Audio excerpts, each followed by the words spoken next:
light. In the darkness is the light. Out of the shadows of my life. In the darkness is the light. Welcome once again to the So Weird podcast. I'm Zach. I'm Emily. I'm Melissa. And I'm Jimmy. And tonight we are talking about Season 3, Episode 10, or, well, 9 in air order, 10 in production order, which is Carnival. What is this week's spooky mystery and or event? Mirrors. Well, I mean, I think generally this is the series' take on the spooky, sinister carnival / circus trope, which you see in lots of times in horror. I think every paranormal, supernatural show has probably done some variation on this theme. Yeah. But it was interesting, the intro, like Melissa said, does focus mainly on mirrors, and mirrors are definitely like a big subject in the episode. And the intro starts out with mirrors, a gateway to another world, and mirrors can be confusing. You're seeing a reverse image of what you really look like, and it can also take something confusing and make it clear. And some people talk to their reflection, and that's okay, as long as your reflection doesn't talk back. Yeah, and then it does that super cheesy thing where Annie's reflection turns to the camera and talks, and I don't know how you guys feel, but I feel like that is just the corniest shit ever. Yeah, and as a side note, the opening sequence, Annie doing her makeup in front of the mirror actually reminds me of the first part of the opening sequence of Transplant, where he is doing her makeup and flaunting around for the mirror. I was going to say the same thing, yeah. It was like a callback to that. She has like pigtails on that makes her look way, way younger than she already is. Mm-hmm. Yeah, so this one, the Phillips tour bus comes to a spooky carnival. Do they ever actually give a name for the carnival? Does this have I think it does, but I forget. It's Arby's Wonder Show Carnival, I think. Okay. Okay.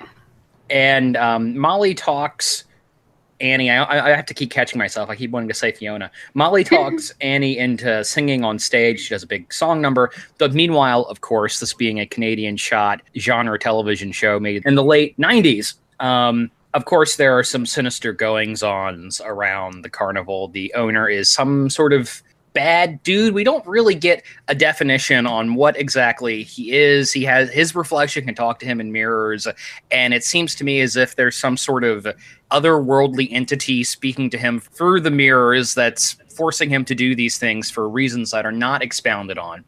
Whenever there's like a spooky freak show, it's not uncommon for like normal people to be mutated into part of the freaky, creepy freak show. Though because this is a Disney Channel show, the mutations and talents and such are pretty mild, I think. Nothing too deranged or weird. We don't have anybody being turned into a bearded lady or, a walking torso or anything like that. Yeah. So general thoughts on this one. I guess I've already kind of said that I'm not a super big fan of this episode, but what do you guys think? I honestly don't really like it that much. Annie's performance is the one thing that saves it for me, to be honest. Yeah, I don't like it. I don't like Annie's performance, so there's not much that saves it for me at all. There's not a lot of humor. It's too confusing for me. Yeah, so. I mean, not confusing, just badly written. Things happen for no reason. Yeah, I guess the whole thing with Mr. Arby and his mirrors, I didn't totally understand what was going on there. I mean, it made sense later on with Annie and the mirrors, but him talking to himself in the mirror, I just was like, what's going on there? And he like kept changing his outfits in person, and then the guy in the mirror kept changing outfits. I was like, what's happening? Yeah, is there supposed to be some implication that him and his reflection are switching place somehow? Like, is there like a dual personality thing going on here? Maybe. I don't know. Potentially. I kind of liked it. Like, I felt like the carnival, they mentioned several times that the carnival is hungry, or like that the mirrors are hungry. And so he kept having to like find different, or what does he say in the beginning? He says new blood. He had to find fresh blood. And so the carnival was hungry, and he needed to keep finding different individuals to become attractions in order to keep people interested. I don't know, I kind of thought a little bit about like American Horror Story Freak Show, and that whole concept was that the carnival was dying out, that like people aren't interested in this type of entertainment anymore. And so I think that was kind of his shtick, was that he had to keep finding new attractions for people to be interested. And then of course the carnival could feed, the more people he could get coming to the carnival. Well, you see, that's a really interesting idea. This whole concept of the carnival is some sort of eldritch location that needs to, you know, when people are going to it, it's literally keeping something alive. Like, that would have been a cool angle for this episode to explore more. But Jimmy, everything you said, which is really interesting, is like subtext in this episode. So I'm really good at subtext. I'm very good at that. I'm like reading between the lines, between the lines, between the lines. We know that he's been keeping, you know, some people hostage already with the girl Haley, and he's kind of keeping her, holding her hostage because he has her brother Hector hostage. You know, we know that he's been doing this, and then when he keeps looking around like he wants to find a new attraction, and when he hears Molly and the gang, then he realizes like, oh, these are interesting people. And then once he hears Annie sing, then he instantly like wants her to be the attraction for the show. yeah, the thing with that, the girl's brother, Hector, you know, he's turned into a living rock creature, which, I mean, from what I'm thinking, I wouldn't think that would be a very good attraction because it's stationary.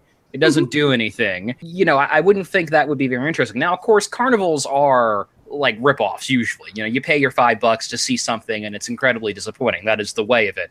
I just thought that was a bizarre, out of all the things they could have done, they turned him into the mountain guy from the Neverending Story, basically. But it was up to the mirrors, like whatever he saw himself as in the mirror, I guess that's what he became. I don't know. And if it was playing on that, the sense that the mirror shows the people something that's inside of them, it does that a little bit with Carrie? Yeah, Carrie. That's right. It does that a little bit with him, where he becomes this wild man in a cage, which is, you know, a reoccurring trope in the carnival idea. But the others are like Ned turns into a little. I think the whole thing they're going with is kind of a Tom Thumb small person, I believe would be the modern word for that attraction, you know, a dwarf, but they just shrink him down little. Like he's like literally shrunk down to the size of like a doll or something. And, you know, of the transformations our cast undergoes, I think the only one that's really freaky or unnerving in any way is Molly becoming like a living candle woman, which how the hell is that supposed to work?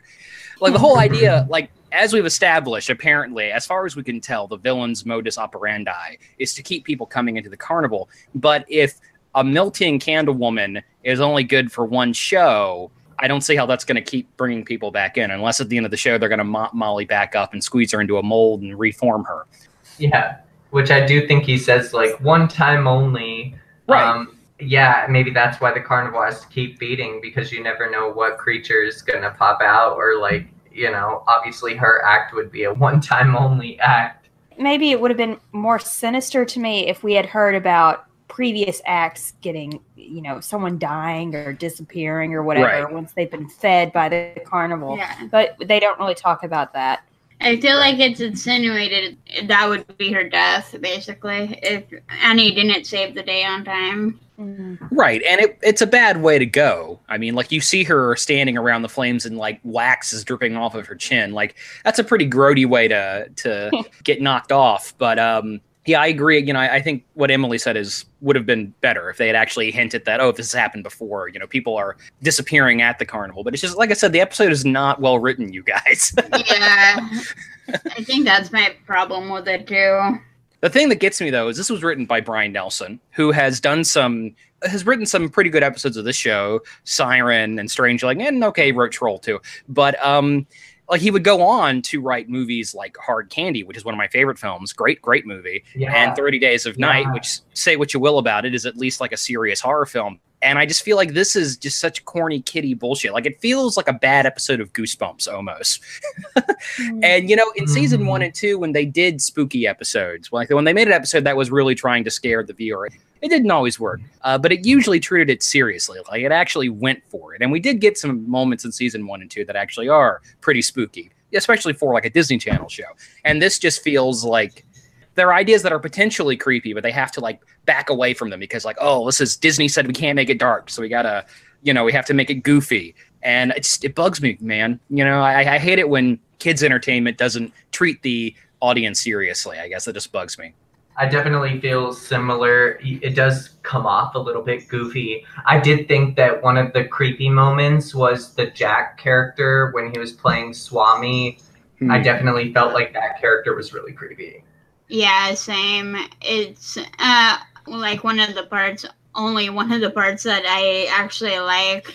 Although you could see like his really bad makeup and you could see like the gauze underneath his eyebrows. Like they really kind of did a bad makeup job, or maybe they shouldn't have done so many close-ups. The thing that sinks that scene for me is just Patrick's performance in that moment is, again, super, super goofy. And it's obtensely a moment that's supposed to be serious and sort of scary, but he's playing it for comedy, and there's a disconnect there. And I enjoy watching Annie be snarky with Jack, all of that. Like, oh, your sarcasm will cause people to be annoyed by you, or whatever it is he said. Like, okay, haha, that's fun. But as a individual moment, it just makes me roll my eyes. This whole episode does. It makes my eyes roll so hard they almost pop out of my head. I did like that she was kind of like skeptical of Swami Arcana, and she kept saying like, Jack, I know it's you. Like, really, if you could tell me something. And then I thought it was funny how he's like, you're going to travel some, you're going to work some, you're going to have good times and bad times and lots of in-between times. And she's like, gee, you think?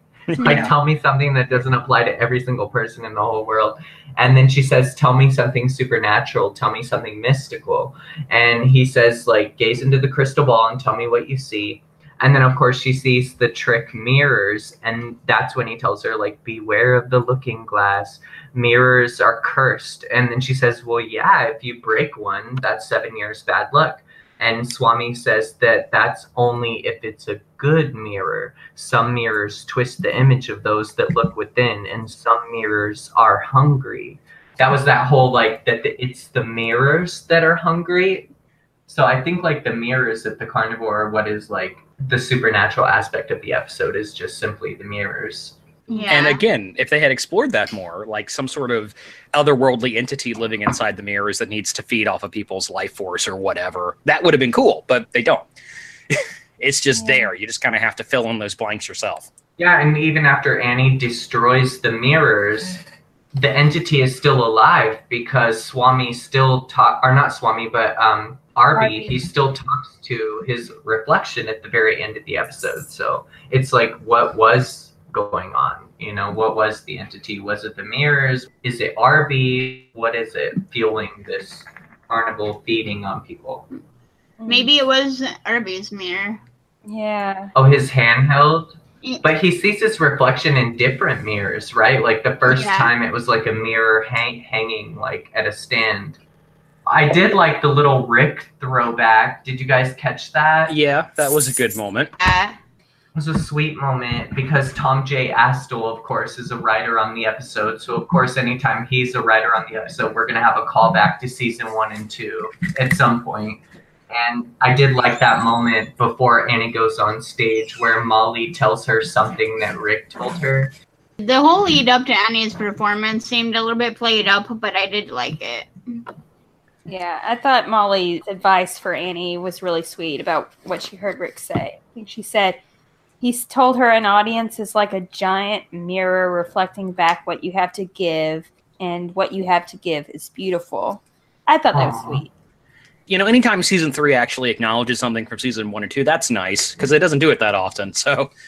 We have to appreciate it where it comes, and me, like, kind of growing up with this show, like, I don't know, I've kind of had this weird connection to the show that's, like, totally unexplainable and ridiculous, but going into, like, job interviews and stuff, like, just being, a teenager or a young adult, I've definitely thought back on this episode, and it's like helped me have like certain amounts of confidence when I'm like going into a job interview. I would reflect like on Molly's words where she's like, don't be afraid to take a chance and give it all you've got.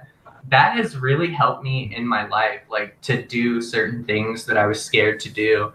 So I really appreciate like the Molly Annie aspect of this episode. That's great that a work of fiction has had such a powerful effect on you like that. I wish it was from an overall better episode.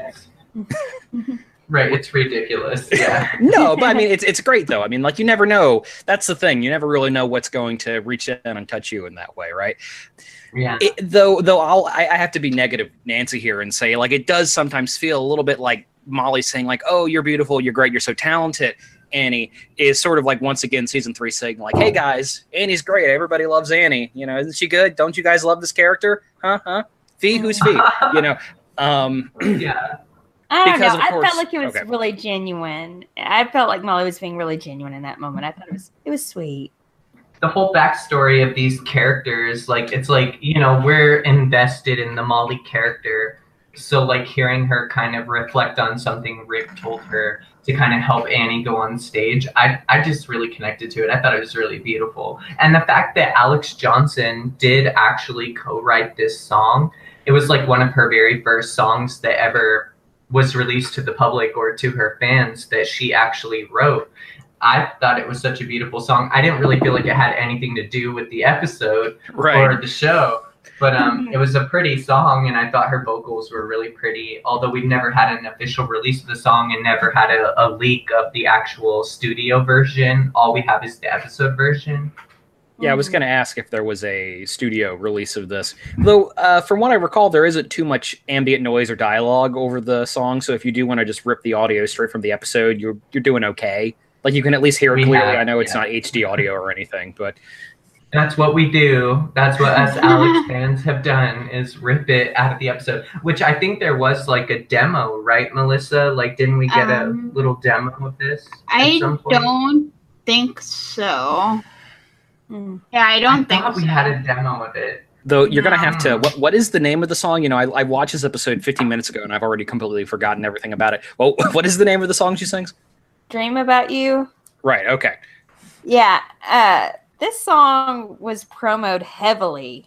Do you all remember that? I mean, it was on all the time throughout season 3 as a commercial. So I actually kind of resented this song, which is funny because, like, listening to it now, it's not a song I would listen to now, but I could see myself really enjoying this song at that age. But I think part of the reason I just kind of hated it was because it was so different from everything we'd heard before. And unlike a lot of the other songs from the earlier seasons, it just didn't really have anything to do with the show. And it was the song they were promoting from the show over and over and over again. So, yeah, I kind of hated it just for that reason. It's, you know, like, just a further reflection of how season 3 Disney was really trying to do this thing. Or like, oh, well, let's make a big bubblegum pop star out of Alex Johnson and have that buoy the show. And in return, the show buoy her career. I mean, I guess the song's not bad as far as this genre goes. But yeah, I agree with Emily. It's not a thing I would listen to under any other context. Probably not. Sorry. And it spawned, like, a bit of a rumor during that time period when this song came out. I guess fans online kept thinking that Alex had done, like, a song called Come On Boy, or that she had done a music video called Come On Boy. I just have to talk about this because I think a lot of older fans would remember that rumor. But she actually had to come out publicly to her fans and say, like, no, I did not record a song called Come On Boy. I think that rumor was spawned off of this episode because this song is a little bit cheeky, a little bit sexual, you know, just in the way of her, like, singing to a boy, whereas previously she hadn't really done that before as far as the show is concerned. There hasn't really been a song that was edged toward girl-boy romance. Totally. I've never heard about this before. That's I interesting. could show you, like, some screen caps from the year 2000. I have them off of, like, Yahoo groups, and where they actually reached out to her and she came out publicly, and there's actually an audio recording of her telling her fans that she never did a song called Come On Boy, which I have that as well. Melissa, I could show you that. I didn't realize there was such deep lore in the Alex Johnson fan community that you have 18-year-old fan screen caps, you know. Yeah, seriously, but she's had, like, a pretty big fan base since this show, and a lot of her fans from this show followed her career till now. And yeah, there were a lot of haters and a lot of fans and people thought she did a really sexual song from this song, and she had to come out publicly and say that she didn't do it. So just wanted to mention that for people who get it. Wow. What a rumor. I want to talk a little bit about, just mention this, you know, the guy who plays Jonas Arby, which is a weird name, but that's Duncan Fraser, who is an actor who's had bit parts in all sorts of stuff. I mean, looking at his IMDb, he was in Watchers, The Fly 2, The Reflecting Skin, Omen 4, Needful Things, and then lots of television. Ernest Goes to School, Time Cop, you know, all sorts of tons of stuff I've seen. And you look at the parts he plays in these movies, it's like doctor, coach, teacher, you know, it's very minor background stuff. And it's sort of neat that the show gave an actor who probably mostly did minor background roles in low budget movies a chance to actually have a regular on-screen major performance, which is a shame because like this character is so annoying. And apparently this guy is British. According to IMDb, he was born in Greater Manchester, England. But so I guess that ridiculous voice he's doing, it sounds so silly because it's like it's not his regular accent. You know, it's like they hammer that note every single time. It's like, oh, this guy's evil. He's creepy. He's a bad dude doing bad things.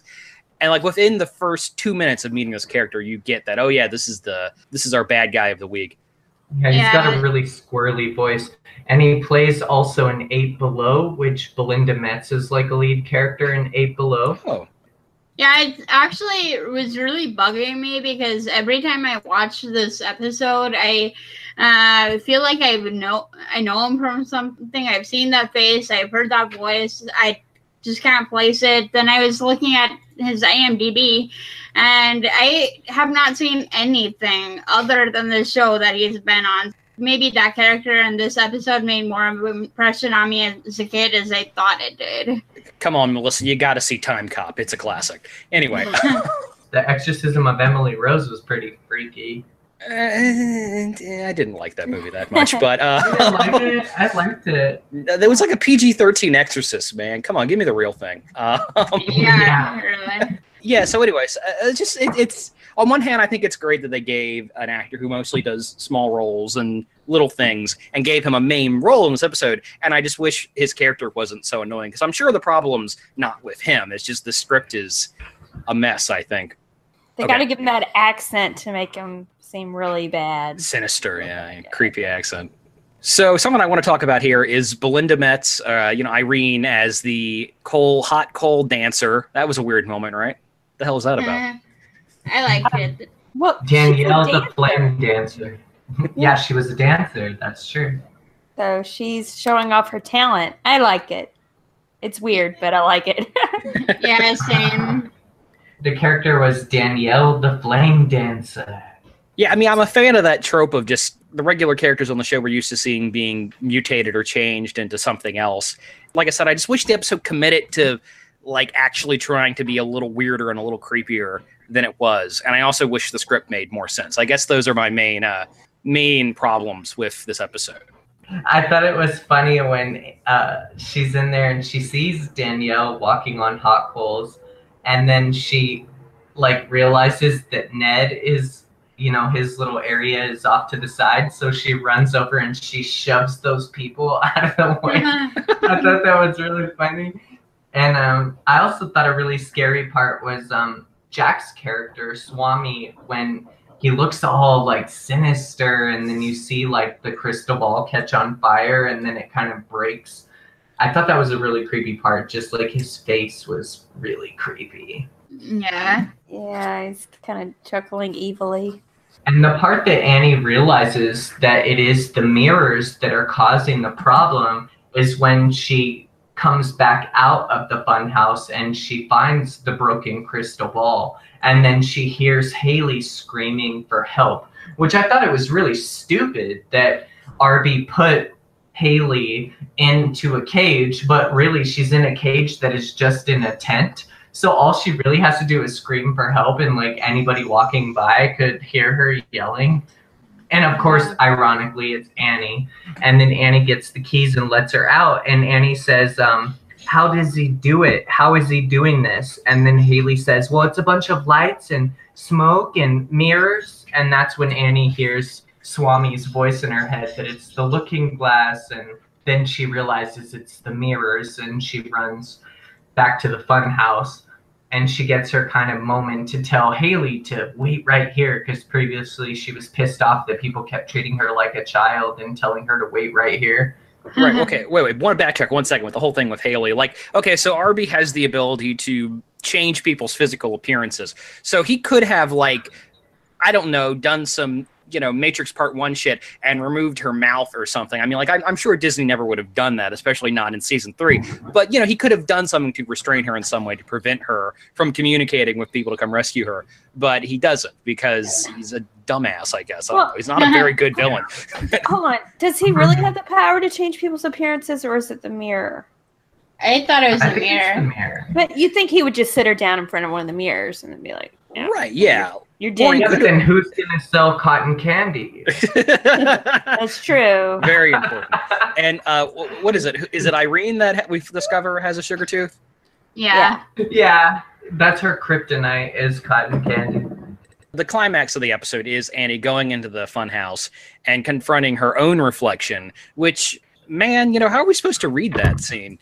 I kind of liked it when she's like, they'll be trapped in here for years. Like, it was just kind of that Canadian, I don't know, like, I get, like, the Canadian lingo, but it was just so funny when she's like, say goodbye, Annie. Say goodbye, Annie. And then she's like, they'll be trapped in here for years. Like, for years, you mean forever, right? Like, I mean, come on. It was just goofy to me. Is there anything else we want to say about this one? I mean, have any other further thoughts into Carnival and or the deep, mysterious lore of the Alex Johnson fandom?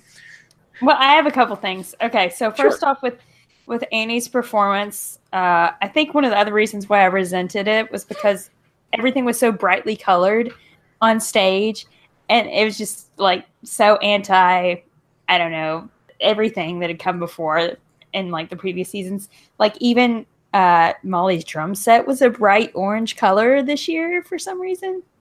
But I did appreciate seeing Chuck back, and he was jamming hardcore to Annie's And music. Judy. Yeah. And the drummer who, okay, did you all notice he was like really bad at playing along to the music? Did you notice? The voiceover is really bad too. Like Alex Johnson's voiceover, like there's a part where she's like, ah, but like you could barely hear that part. And so like she's kind of singing, and then there's a lot of background voices or background vocals that like she doesn't quite sing on camera. So yeah, like the background vocals kind of fuck up the actual recording, you know what I mean? And the whole thing with that sequence is somehow, like, within a period of, like, 2 minutes, they managed to convince the guy who runs the carnival that, oh, yeah, is it cool if we go upstage with our whole band and perform the song that we've never performed before? Like, I mean, you know, like, I can't imagine. That's like going into a bar and just saying, like, yeah, I'm going to go behind the counter and make some drinks for everybody. Is that cool? Well, it was a talent show. Yeah.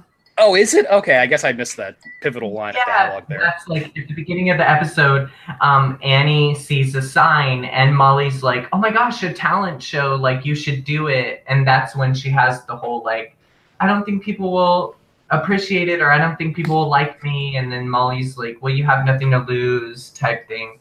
Yeah, so it was a talent show going on. Okay, well, they should have established that by showing some other people performing instead of just one person. And he immediately, when he like gives her the top prize after, like, okay, well, I guess fuck everybody else who performed in this. Like, you know.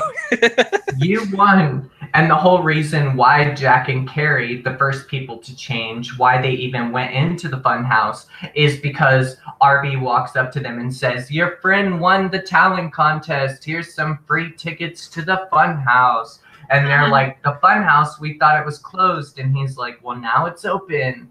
Like, yeah, she totally won a talent contest. Well, and that sounds like, you know, some real, like, oh, yeah, it was closed, but it's open now. Come on, you know, there's nothing unusual about this, guys. Come on, you know, just go ahead, go on, come into my van. It's cool, you know. Though, what is with that scene where Carrie's looking in the mirror and he's doing like this weird? That's a like that is the creepiest moment in the episode for me, where it's just this close up on his distorted face making these gorilla noises. Like that was very strange. Demon, I'm a demon. I'm a wild man. Yeah. And then Jack's like, You're looking creepy. But then I remembered that Ned, when he started looking in there, then it actually sucked him in and then spit him out. So I think the reason why Jack was like, was because like it sucked him in and it sucked him out. Okay. So then he was like a wild man. I also like Ned eating a hot dog on a stick. That's a highlight of the episode for me, that he's just walking around with a hot dog on a stick. Okay. What's going on, Annie? He's like got a corn dog. Yeah. No, it's funny. But I also like the end of the episode when Annie is in there about to break the mirrors. What actually causes her to break the mirrors is that Arby walks up and he's like, "Give up, little girl. They're happy here, and you could be happy here. Nothing left to chance. No uncertainties." And when he says that, that's when Annie hears Molly's voice in her head. "Don't be afraid to take a chance, Annie. Don't be afraid to go out there and give it all you got." And that's when she decides to pick up the hammer and break the mirrors, was when he said there will be nothing left to chance. And Molly had previously told her not to be afraid to take a chance. So I really thought that was like a beautiful climaxy type moment. Yeah, I actually really did love that moment. You know, Jimmy, I really admire your ability to just look past all the cornball bullshit and find something meaningful in this episode. I was a child when this came out, so like I could revert back to that mindset. And also I still listen to this music. Like when I listen to Alex Johnson on shuffle, I listen to literally every single decade, or every era is what we call it in her fan base. Every Alex era, I listen to it on shuffle. So this is still like reality for me.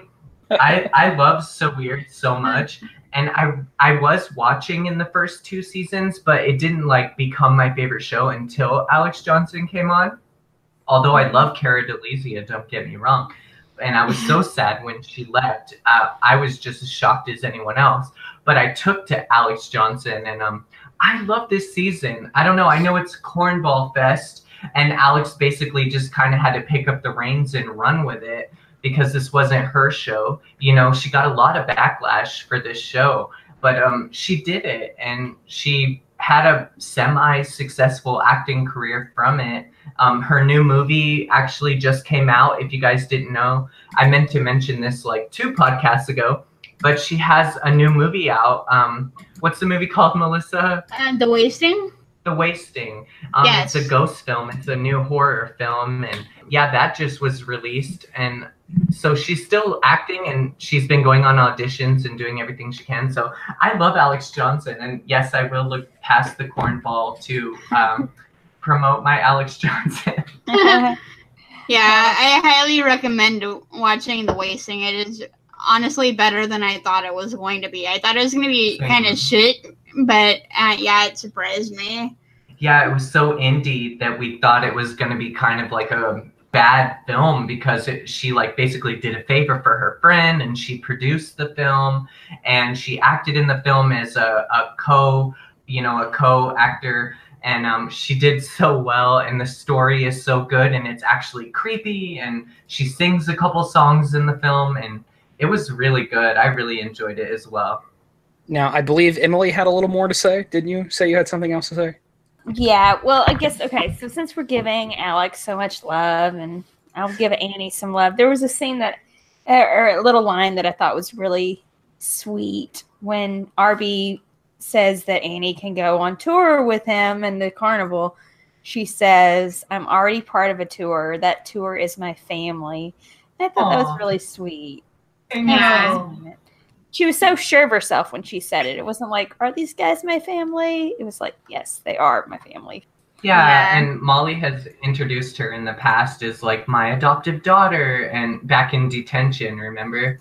You know, they are kind of like a family, and I do feel bad that Cara DeLizia left the show, and I feel bad that, you know, the show went in a different direction, but I do like that they kept that family aspect, you know? Yeah. And okay, one other thing is the scene with Annie at the end with the mirrors. Her mirror self says, like, "Go away, Annie, and give up." I'm just trying to figure out what the mirrors actually do. Was her reflection more like playing on her insecurities? I think so. Well, yeah, I mean, like I said, it sort of seems like it's going in that direction where the mirrors are trying to bring out something in the people who look into them, but it's inconsistent. Yeah. Yeah, I would It's agree. like with Annie as well, like, could it be Arby? Because Arby already wanted her to be like the attraction, the vocal attraction, like to be a singer for the carnival. So clearly it wasn't going to change her into anything. And also behind the scenes, we as fans know that she has a panther protecting her. So it couldn't as well like turn her into something with the panther protecting her, I would think. Although they probably didn't think anything about that when they were writing the show. But Well, that's you know, what I would think, is that she's protected. one thing this episode does have for it, in my opinion, is that it doesn't have like a bad Magic Panther Deus Ex Machina ending, so I will give it that much. It doesn't have to Yeah. bust out the magic ghost panther to save the day. Annie actually solves her own problem for once. Yeah. Yeah. For once, she realized, it's the mirrors. Let me go break this shit. You stay right here. I got this. She told Haley, stay right here. And then she went and she saved the day. Go, Annie. Are we ready for ratings or what? I think so. Yeah. Okie dokie. I'm going to give this one a 4 out of 10. That's what I gave it when I rewatched it a couple of years ago when I was doing my series retrospective. That's about where I'd still put it. It's a 9. It's I don't know, man. I just not a super huge fan of this one. I'll give it a single thumbs down. I don't know. I mean, I almost thought about giving it 2 thumbs down. But I do kind of like the scenes with Annie and Molly talking. And then I like the scene at the end with Annie in the mirrors. It's a little corny, but I don't know. It's fun too. There you go. All right. I don't really like anything else about this one. In summary. I think I will give it a 6. Yeah, 6 seems about right.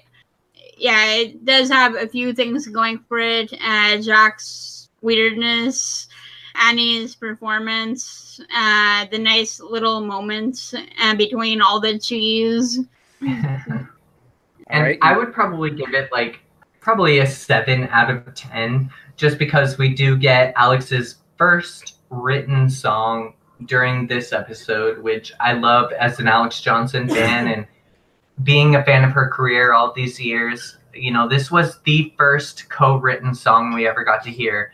And then after this, you know, the rest of the songs didn't so weird. And then she also co-wrote another song right after this or during this time called Sunshine Rains that we got a clip of on her official website during that time. I love it for that she did have a performance and it was so syndicated on Disney. I loved singing it and I loved dancing to it because I was that cornball gay teenager. But I was. And I liked the episode. I really liked the whole carnival aspect to it. I thought it was interesting. As far as the previous episodes are concerned, you know, there was a lot of episodes that were kind of neither here nor there, but this one was really kind of on point. You know, there was a theme. It was the carnival theme, and with each character kind of taking on a new character, you know, them being transformed. I liked that. And I also wanted to mention that, did you guys notice that the characters never remembered anything at the end, of course? Yeah, it was like that in the first 2 seasons as well, so. There's very rarely any ramifications for the actual weirdness that happens, but Right. Annie's the only one that remembers anything. So 7 out of 10. I think it's worth mentioning because we have already made it public that we were going to be interviewing Belinda Metz. We are still working on interviewing Belinda Metz. It's just really difficult with all of our various work schedules. When we do record the podcast, it's usually on a whim. We usually decide it within that day or within a 24-hour period. So we're just trying to work our schedules out with Belinda Metz's schedule and still working on getting that interview out to the fans. So thank you so much for waiting patiently, but we are still working on that. yeah, well, hopefully we can get that together because it's always very exciting to have somebody who is actually involved with the show on the podcast. Yeah. And, you know, if we can get Belinda, that'd be great because then we have to track down the actors whose names surely exist, who played Carrie and Clue, so we can have the entire Bell family interviewed on our podcast. I don't know. Well, we want everyone on at some point if possible. So Even see. Chuck the guitarist, right? You know, if you were like a PA on one episode, we will happily interview for this podcast. Exactly. Right.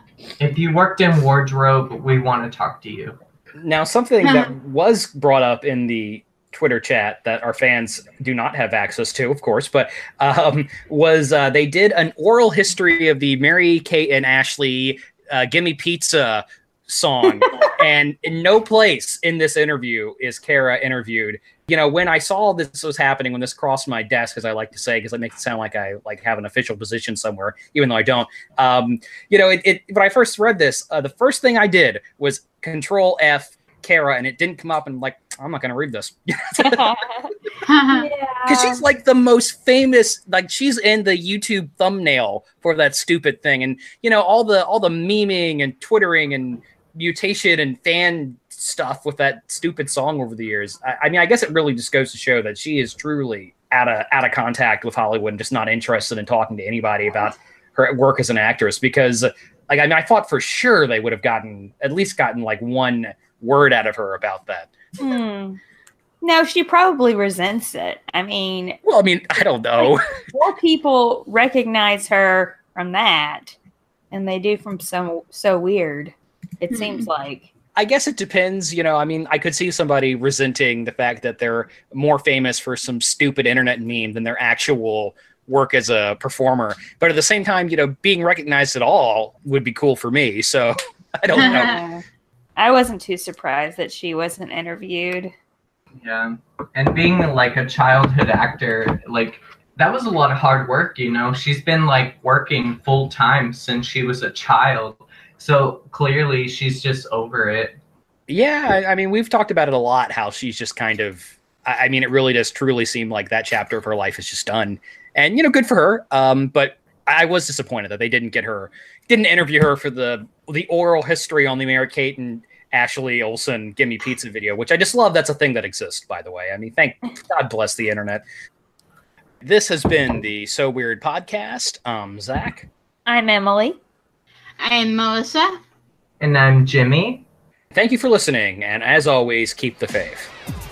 Bye.